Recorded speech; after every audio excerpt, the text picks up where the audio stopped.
오늘 우리에게 주시는 하나님 말씀을 봉독하겠습니다. 구약 성경 잠언 22장 1절에서 4절 말씀을 봉독합니다. 구약 성경 935쪽입니다. 잠언 22장 1절에서 4절입니다.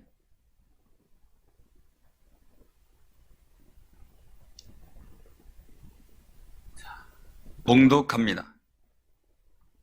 많은 재물보다 명예를 택할 것이요 은이나 금보다 은총을 더욱 택할 것이니라. 가난한 자와 부한 자가 함께 살거니와 그 모두를 지으신 이는 여호와시니라. 슬기로운 자는 재앙을 보면 숨어 피하여도 어리석은 자는 나가다가 해를 받느니라. 겸손과 여호와를 경외함의 보상은 재물과 영광과 생명이니라. 아멘.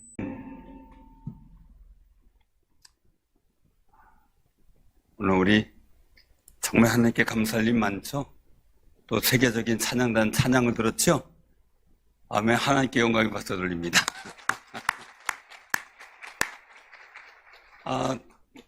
너무 감사하고요. 날로 하나님께서 새로운 은혜를 우리에게 주실 것에 대한 기대감 때문에 마음이 늘 여러분들의 훈훈하고 즐거운 역사가 있길 바랍니다. 지난주에는 성경 본문 사도행전 5장 38절에 42절 말씀을 통해 능력이 합당이라는 제목으로 순교 신앙에 대해서 말씀을 드렸습니다. 순교는 신앙을 지키기에 박해를 받아 타살당하거나 처벌 옥고를 치르는 순환을 겪은 것을 말합니다. 신앙을 포기하면 고생 안 해도 되고 충분히 살아날 수 있는데도 예수 그리스도를 향한 고백, 그 신앙을 지키다가 죽고 고난받는 경우에만 순교라는 칭호가 붙여지게 됩니다. 거기서 우리 본 말씀 속에 주신 게 첫 번째는 박해는 하나님을 대적하는 데서 나오는 일들이다라는 거죠. 두 번째 순교는 하나님의 뜻을 가는 데서 생겨나는 어려움을 내가 감당할 당연한 대가로 인정하고 수용할 때 이 순교의 정신이 되는 겁니다. 세 번째 기독교는 수많은 순교자들이 있습니다. 또한 우리도 하나님의 거룩한 순교자의 삶을 살아갈 때 하나님께서 함께 계시는 그리고 편들어 주시는 놀라운 역사가 있을 줄로 믿으시기를 바랍니다. 가정의 신앙의 명문 가문을 이루는데도 순교자 같은 가족이 필요합니다. 그 순교자 같은 분으로 인해 가족 전도가 이루어지고 아름다운 하나님의 역사의 일들이 만들어지게 되죠. 그리고 신앙의 간증이 이루어지게 되는 겁니다. 신앙의 순교자는 하나님께서 너무 소중히 여기셔요. 귀중히 여기시죠. 그래서 그 소원의 기도도 잘 응답하시는 것을 보게 됩니다.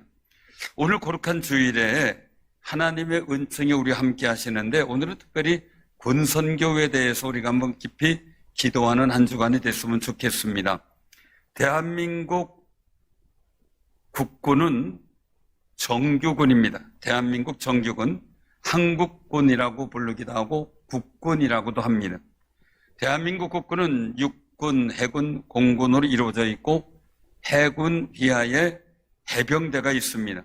남북으로 분단돼 있죠. 주변에 있어야 러시아, 중국, 일본 등 이웃 나라가 있는 그 특성 때문에 서로의 어떤 갈등이나 순간적인 일 속에 전쟁이 발발할 수 있는 여건들이 됐기 때문에 이 국방은 굉장히 중요하고 또한 국군은 막대한 책임을 지고 있는 겁니다.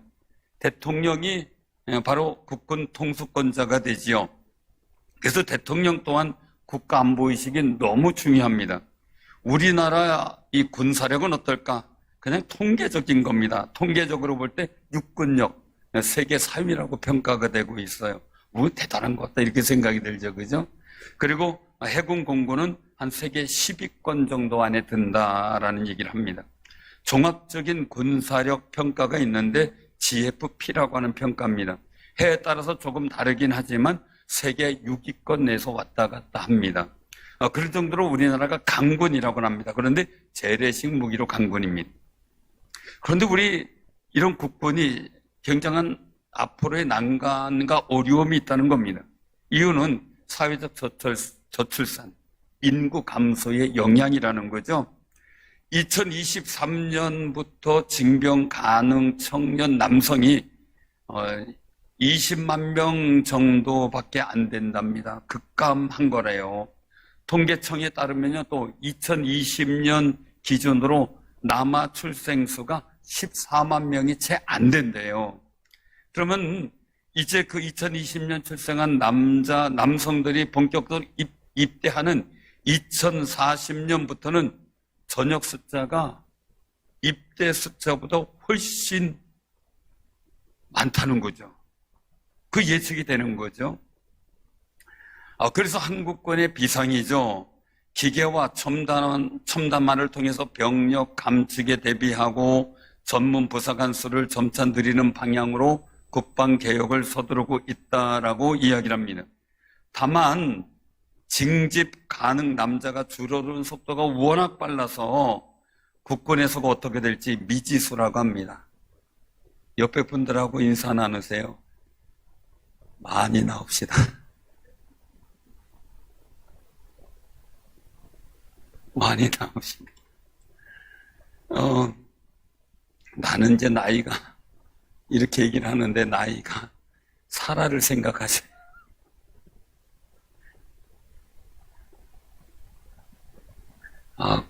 국군의 수가 적어지면 국방의 이 안보 개념 어떻게 될까라는 적잖은 부담감을 느끼게 되죠. 근심이 되고요. 더구나 미군이 철수하게 된다면 더더욱이 어려워지겠죠. 국군을 위해서 기도해 주시고 나라의 국방을 위해서 기도해 주시기를 바랍니다. 이런 속에서 잊지 말아야 할 것은 군 보고마예요. 지금 우리 한국군 인수가 50만 명이라래요. 60만에서 이 프로젝트에 의해서 50만까지 줄였어요. 이 문재인 대통령 때부터 시작된 게 50만 명으로 줄여버렸는데 이 50만 명의 젊은이들이 군대 생활하는 기간에 하나님을 만나 신앙생활을 하게 된다면 이 군대 생활이 보람이 있을 거고요. 인생의 매우 중요한 터닝 포인트가 될 거예요. 나라도 지키는 의무를 감당하면서 인생의 영육의 축복의 길이 열린다면 이보다 더 귀한 일이 없지요. 사랑하는 성도, 우리의 젊은이들이 인생의 중대한 기도 속에 서 있는 기간이 바로 군기간입니다. 그럴 때 정말 물론 국가적 혜택도 필요하죠. 그러나 영적 혜택이 있어진다면 얼마나 좋겠습니까? 그 일을 위해서 기도해 주시는 귀한 성도님들 되신다면 우리가 국방에 같이 동참하는 아름다운 사역이 될 줄로 믿으시길 바랍니다. 1970년도에 활동하던 군종 목사님이 계셔요. 이상강 목사님이신데 그분이 간증한 내용을 잠깐 소개하려고 합니다. 1968년도 보병 제925 부대에 군목으로 부임하셨어요. 근데 이 제925 부대는 높은 고지에 있어요. 그래서 눈이 많이 오고요. 수온주가 영하 30도 이하로 떨어지는 곳이래요. 그러니까 너무 춥고 힘들어서 여름은 잠깐이고요. 부대장이나 군목이 부임하게 되면 1년을 못 버티고 다른 쪽으로 교대하는 곳이랍니다. 이곳에 첫 부임하면서 그분이 기도를 시작을 했어요. 기도원의 300용사처럼 신앙으로 무장한 장병들이 되게 하옵소서.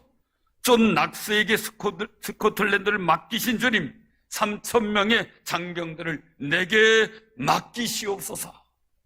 눈물 뿌려 밤새워 기도를 하며 매달렸답니다. 그리고 기도 목표를 응답받기 위해서 1년이면 떠날 그 자리를 4년 동안 그 부대에서 끊임없이 근무를 했다는 겁니다. 그러던 중 1970년 10월에 11중대 소속 상병, 이름은 제가 밝히지 않겠습니다. 그 상병이 가족과 함께 휴가를 즐기다가 길바닥에서 그 부인이 아기를 출산하는 그런 어려움을 당하게 됐어요. 그 상병은 또 귀대를 해야 되니까 요즘 같으면 고들렀겠지만 옛날 같은 경우는 결혼하고도 군에 징집되는 경우가 참 많이 있었다 그래요. 이 상병은 산모와 갓난 아기를 남의 집에 맡겨두고요. 새 자녀를 데리고 귀대를 한 거예요. 기가 막힌 거죠. 지금 출산한 산모는 따로 있고 말이죠. 누가 하나 보살펴주는 사람도 없는 상황에서 부대장과 상담했지만 만족할 만한 도움을 얻지 못했다래요. 그래서 이 당시 병사의 월급은 지금과는 비교도 안 됐죠. 형편없었죠. 더군다나 가정이 있는 병사들도 많이 있었기 때문에 그들에게 있어서도 힘든 일이었을 거예요. 그 힘듦을 알게 된 이 군종 목사님은 자기 한 달 분의 월급 전액을 이 상병에게 쥐어주고 그리고 휴가를 다시 보내주었습니다. 그런데 그 다음에 일간 신문과 보도기관에서 보도하기를 부대장이 박봉을 털어 상병을 도와주었다라는 기사가 톱기사로 나갔습니다. 부대장은 너무 기뻐했던 거예요. 그러면서 군종 목사님 맞잡으면서 목사님이 믿는 예수님을 나도 믿겠습니다 라고 말했다 그래. 그리고 부대장은 각 중대별로 군종사병을 임명해서 중대 내무반에서 예배를 드리게 했고, 그래서 3,000명 병사 전체가 예배를 드리는 부대가 됐다 그래요. 당시 군사령관 있었는 사령관이 전군 신자와 운동을 부르짖었고요. 1971년 9월 13일 역사상 세계 최초로 군 합동 세례식이 9.25 부대에서 거행이 됩니다. 거기에서 합동 세례식 이후에 미국에 있는 독재가 감동을 받고 성경 50만 권을 한국 군대에 보내주었다는 겁니다. 특히 박정희 대통령은 친히 신앙에 전력하는 휘호를 전군에 하달하였고, 전군 신자와 운동이 시작되어서 하루에 3, 4만 명씩 세례를 주는 큰 역사가 군대에서 있었다는 거죠. 군 보고마의 역사죠. 또한 국방부에서는 1984년 4월에 선교 100주년 기념, 군선교 100주년 기념으로 이상강 군종 목사님이 군목 생활을 한 그 모든 일들을 기록해서 십자가의 군병들이라는 제목으로 영화를 제작해서 상영을 합니다. 이것이 후에 우리 민간인에게도 공개가 되었습니다. 이 군종 목사님의 일대기일들을 보면서 느낀 것은요, 십자가는 구경하는 것이 아니라 짊어지는 것이며, 내가 짊어진 십자가가 생명을 살린다는 의미입니다. 우리 한번 따라해 보시기 바랍니다. 십자가는 구경하는 것이 아니라 짊어지는 것이며, 내가 짊어진 십자가가 생명을 살린다. 그 의미입니다. 사랑하는 성도님들, 여러분들이 지신 십자가, 그리고 끊임없이 지는 기도의 십자가 헛되지 않을 줄로 믿으시기를 바랍니다. 이왕 지는 거 구경하지 마시고 적극적으로 지는 게 필요하겠죠. 오늘 본문 말씀에 보면 많은 재물보다 명예를 택할 것이요 은이나 금보다 은총을 더욱 택할 것이니라 라고 말씀합니다. 우리에게 선택의 지혜를 주시는 거예요. 신명기 30장 19절에 보면 그렇게 말씀하셔요. 내가 오늘날 하늘과 땅을 불러 너에게 증거를 삼노라. 내가 생명과 사망과 복과 저주를 내 앞에 두었은즉 너와 내 자손이 살기 위하여 생명을 택하라 선언하십니다. 사랑하는 성도님들, 우리가 선택의 지혜를 통해서 정말 생명과 복을 선택하고 그 길을 가 하나님의 거룩한 영광을 나타내는 귀한 승리자들 되시기를 바랍니다. 먼저 명예를 택하라는 거예요. 명예. 재물보다 명예다. 그러면 이 명예를 세간의 어떤 평판을 중시하라는 의미로 우리가 생각을 할 수가 있어요. 우리나라 선비정신 있잖아요. 선비정신은 뭐예요? 체면, 염치 없이 노골적으로 재물을 모으는데 인생의 재미로 삼는 사람을 속물로 여겼다래요. 그게 선비정신이래요. 그래서 선비는 체면을 중시하고 염치를 중시하기 때문에 매우 선비정신 있는 사람들은 빈곤했어요. 오히려 체면치리 하느냐고 빈곤한 것을 자랑스럽게 여겼던 때도 있었습니다. 그런데 선비 체면치리 하느냐, 가족을 굶기는 것보다 염치불구하고 실속을 챙기며 가장 역할을 하는 사람들이 더 박수 받게 되는 세상이 요즘 세상이죠. 만약에 선비정신이 투철해가지고 가족이 먹든 안 먹든 상관도 안 하고 난 선비정신으로 체면치레 염치 생각하고선 살아간다면 그런 사람하고 만약에 결혼할 사람하고 손들면 있을까요? 갑자기 얼굴들이 별로 안 좋게 보이는 없을 겁니다. 어느 한 부흥 강사님이 얘기를 했습니다. 여러분들이 이쁜 딸이 있는데 신랑감이 있는데 두 사람이 있다. 하나는 아주 나쁜 신랑이고 하나 아주 착한 신랑이다. 여러분들은 어떤 신랑감을 딸하고 연결해 주길 원합니까? 어떤 사람입니까? 착한 사람이요 그랬어요. 그때 강사님이 얘기해요. 근데 착한 사람은 무능해서 돈을 잘 못 벌고 이 나쁘게 보인 사람은 유능해서 돈을 잘 법니다. 어떻게 하겠습니까? 그랬더니 나쁜 사람이요.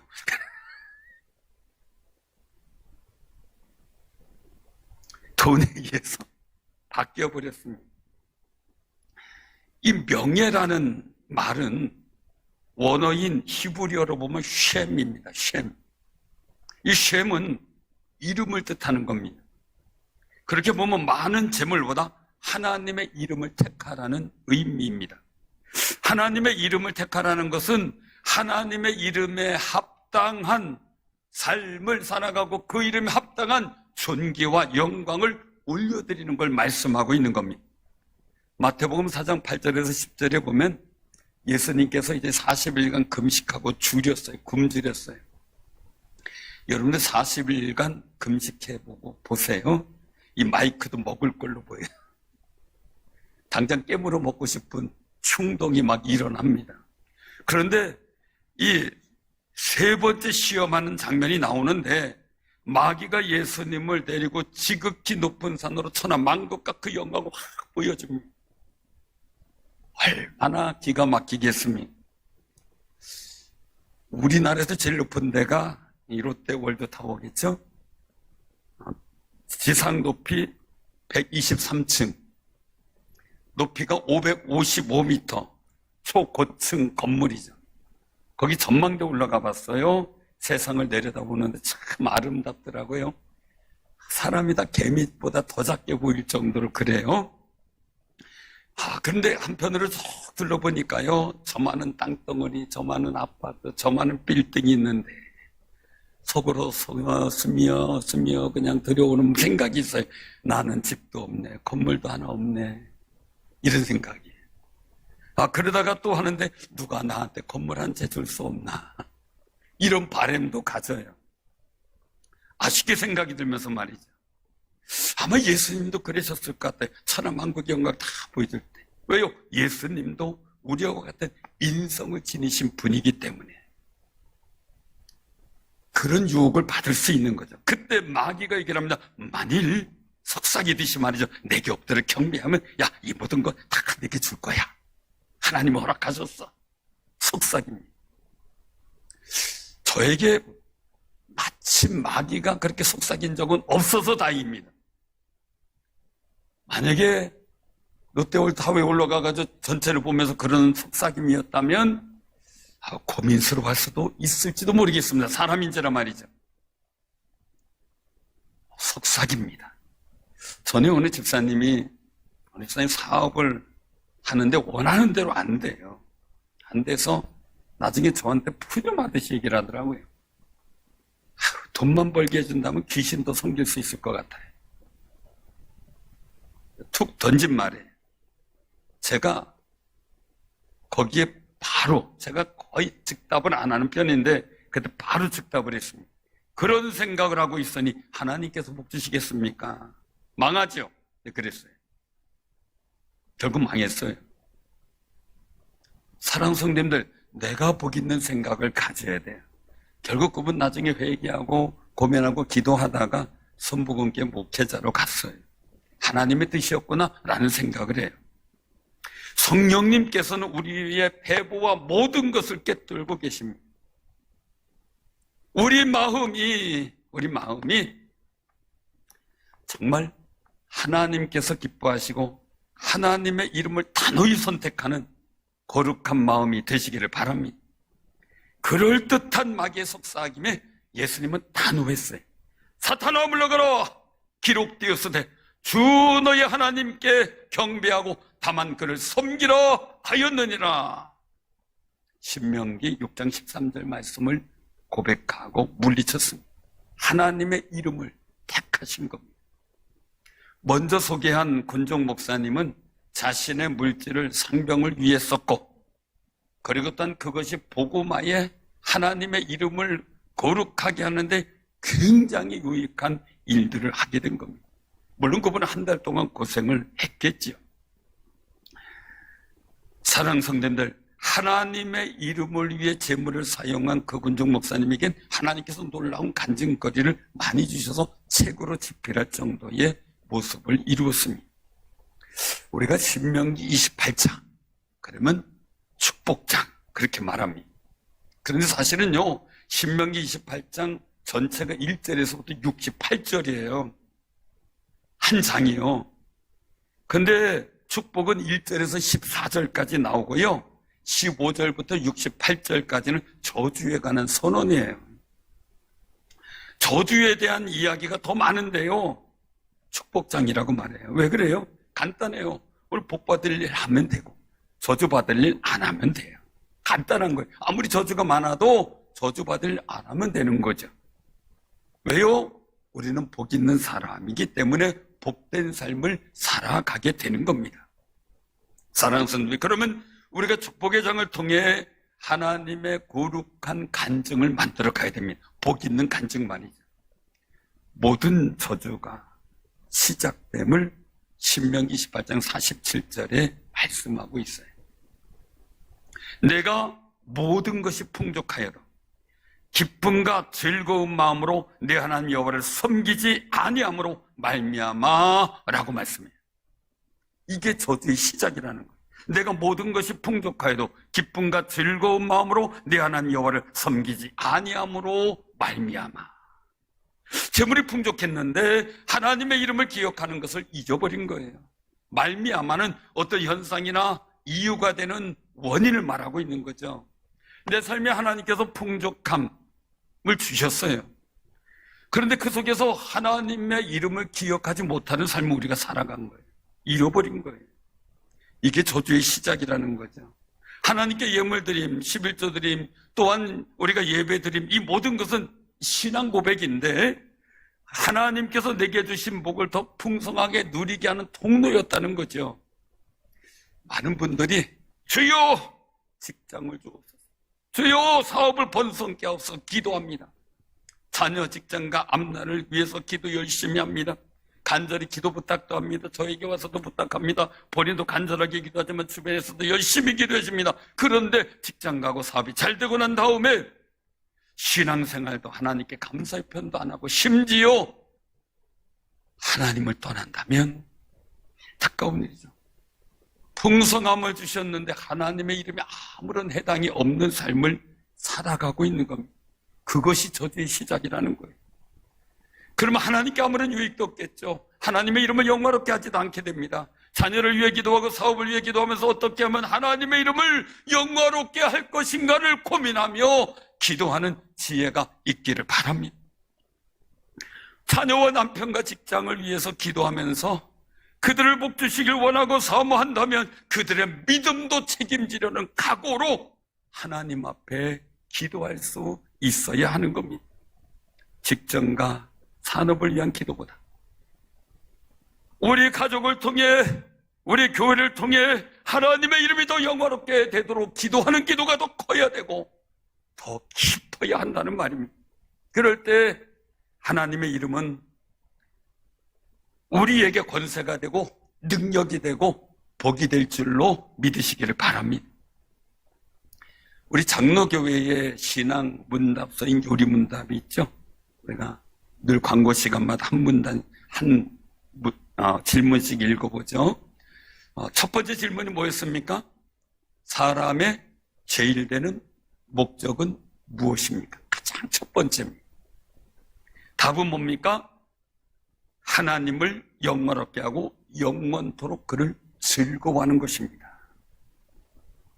사랑하는 성도님들, 하나님께서 우리에게 복을 왜 주십니까? 은혜를 왜 주십니까? 하나님의 이름이 영화롭고 그 이름을 영원토록 즐거워하는 우리의 모습을 보기 위해서입니다.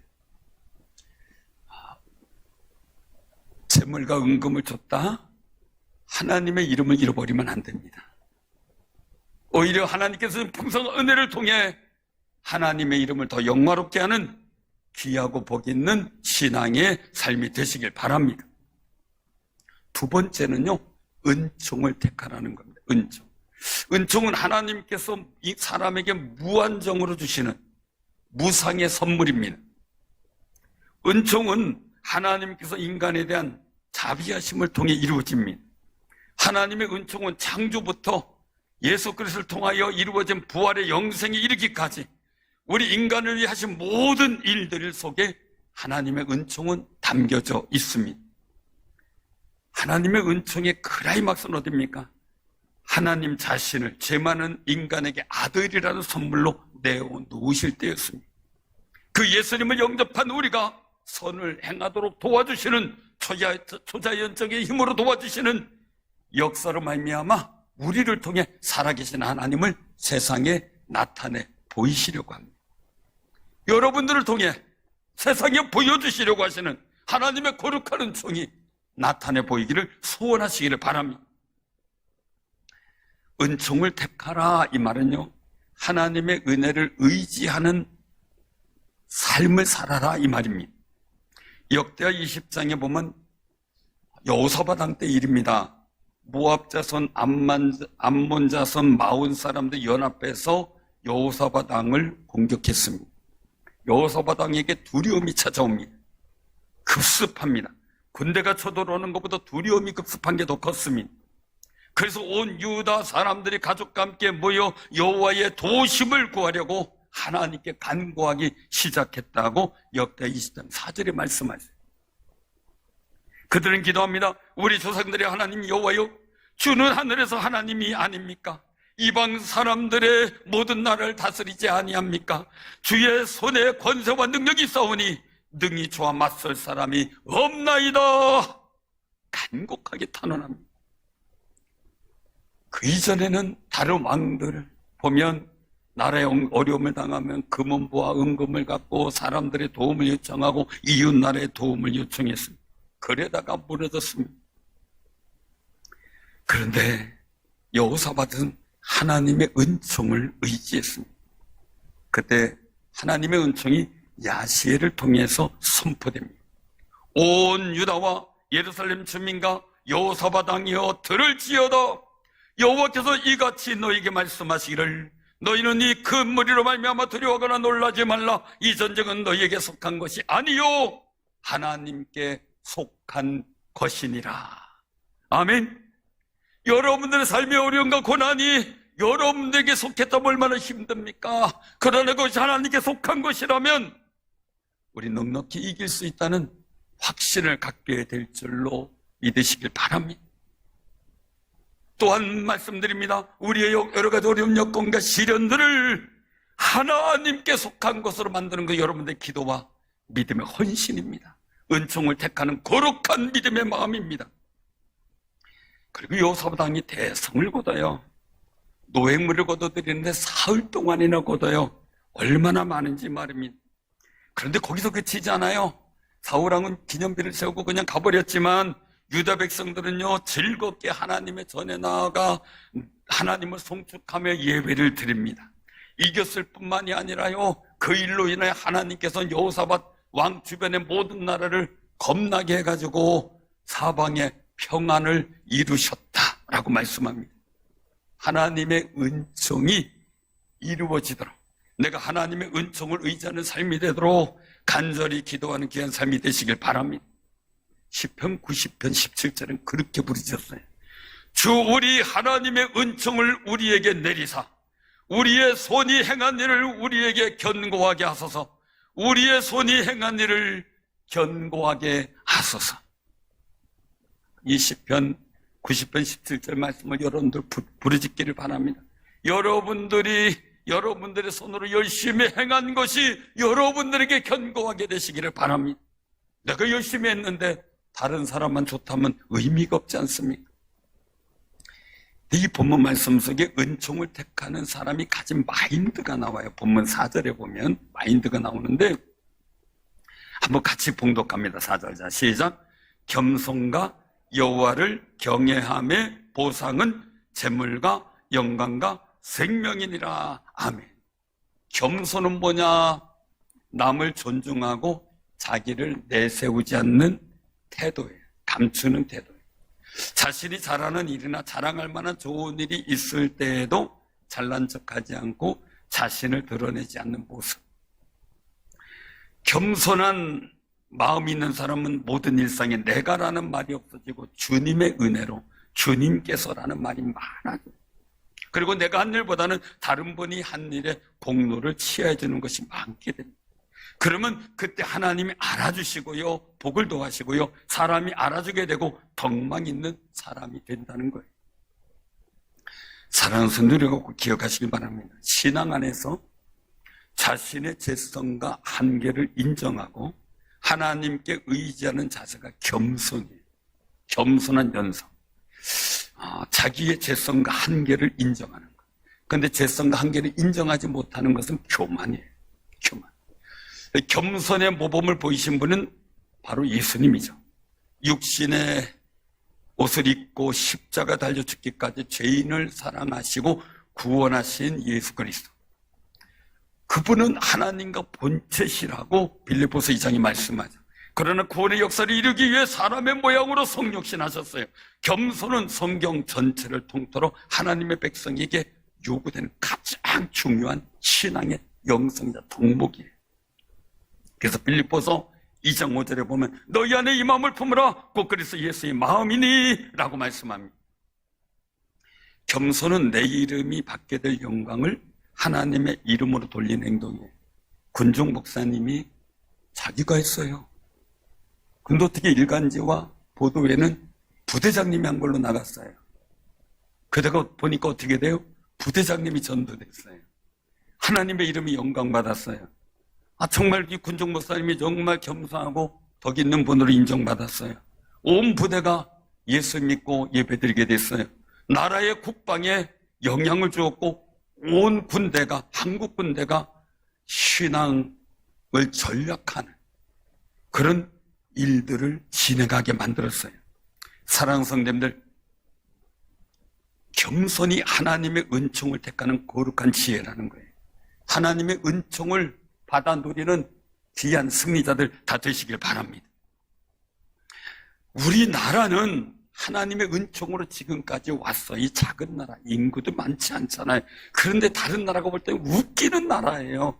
보잘것없는 나라가 저렇게 살고 있다는 게 기가 막힌 거예요. 저는 하나님의 은혜다라고 고백을 해요. 나라가 하나님의 은총 안에 있도록 기도해 주시길 바랍니다. 또한 하나님의 은총을 택고 하나님의 이름을 높이는 겸손함을 보이는 십자가의 군사되기를 기도하시길 바랍니다. 나라도 우리가 잘나서 잘됐다 뭐가 잘됐다가 아니라 하나님의 은혜였다는 고백이 이 나라 임족에게 많이 터져나오도록 기도하는 아름다운 삶이 되시길 바랍니다. 세 번째 기억할 것은 명예를 택하고 은총을 택하는 지혜는 하나님을 인정하는 데서 시작되는 거예요. 모든 것을 지으신 분은 하나님이에요. 본문 2절에 보면 가난한 자와 부한 자가 함께 살거니와 그 모두를 지으시는 여호와시니라 말씀하세요. 지으신 이거는 창조할 때를 말씀한다 하지만 한 단계 더 나아가서 조성하다라는 의미를 가져요. 조성하다라는 말은요, 도와서 이루게 하다. 하나님은 가난한 자와 부한 자든 도와서 복된 것을 이루게 하신다는 거예요. 복을 주시든 능력을 주시든 인도해 주시든 도와주시든 이루어가도록 성령님을 통해 역사하실 줄로 믿으시기를 바랍니다. 하나님은 이 나라, 이 민족을 이끌어 오셨어요. 하나님께서 이 나라를 계속해서 은총으로 이끌어 가시도록 기도해야만 합니다. 왜냐하면 시편 127편 1절에 보면 여호와께서 집을 세우지 아니하시면 세우는 자의 수고가 헛되며 여호와께서 성을 지키지 아니하시면 파수꾼의 경성함이 깨어있음이 헛되다. 국권의 역할도 중요합니다. 더 중요한 것은 하나님께서 이 나라를 지켜주시는 은총을 누리는 나라가 되어야 되고 여러분들 가정이 되어야 된다는 겁니다. 그러려면 하나님을 믿는 국군들이 많아져야만 합니다. 그래서 군성교가 중요합니다. 지금 한국 군대는 동성애가 들어왔습니다. 이 동성애 문화가 들어왔죠. 하나님이 싫어하시는 인본주의 문화가 들어왔죠. 그러므로 말미암아 많은 위기 속에 빠져 있습니다. 하나님을 인정하는 문화가 존중받는 군대 문화가 되도록 기도하고 애써주시기를 바랍니다. 사랑하는 성도들, 지금까지 군복음한 성도를 위해서 제가 아는 목사님, 지금 목사님 되셨지만 제가 영림으로 섬기고 있는데 아직 주일날만 되면은 아픈 사람 열애, 교회 안 갈 사람 열애, 그러고선 굴리기 시작하는데 다 떨어지고 10명 남는데 10명 또 굴려버린대요. 계속해서 안 간다 그럴 때까지. 그리고 그냥 가서 굴르다 이제 시간 되면 교회를 보내는데 10명도 안 되는 인원이 가가지고 말이죠. 펑펑 울면서 예배 드렸다는 거예요. 그 감격적인 일들이 지금의 군복음화에 중요한 역할을 했다는 거죠. 사랑하는 성도님들, 우리는 꼭 기억해야 됩니다. 우리도 살아가는 현장에서 십자가의 군병이 되어야 됩니다. 디모데후서 2장 3절 4절에 말씀하셔요. 내가 그리스도 예수의 좋은 군사로 나와 함께 고난을 받을지니 군사로 다니는 자는 자기 생활에 얽매이는 자가 하나도 없나니 이런 군사로 모집한 자를 기쁘게 하려 함이라. 자기 생활에 얽매이는 자, 이 얘기는 뭡니까? 얽매이다라는 말은요, 마음대로 행동할 수 없도록 근심과 두려움, 염려에 확 사로잡혀 있는 걸 말해요. 어떤 사실을 잊지 못하고 계속 신경 쓰이고 고민하고 아파하고 하는 이걸 가지고 얽매였다 이렇게 말해요. 은금 재물이 주는 욕심과 두려움, 걱정에 얽매이지 말고 범사에 하나님을 인정하는 믿음으로 사시기를 바랍니다. 잠언 3장 6절에 말씀합니다. 너는 범사에 그를 인정하라. 그리하면 내게를 지도하시리라. 성령 하나님을 통해 지혜를 주셔서 지도해 주실 겁니다. 그 권능과 능력을 주셔서 우리가 능히 이겨나갈 수 있도록 힘을 더하실 겁니다. 사랑하는 성도님들, 군성교를 위해서 기도하시고요. 우리도 하나님께 부름받은 십자가의 군사임을 잊지 말고 하나님을 기쁘시게 하는 삶을 살아가는 아름다운 삶이 되시기를 바랍니다. 십자가의 군사는 선택의 지혜가 있어야 됩니다. 먼저 재물보다 명예를 택하라는 겁니다.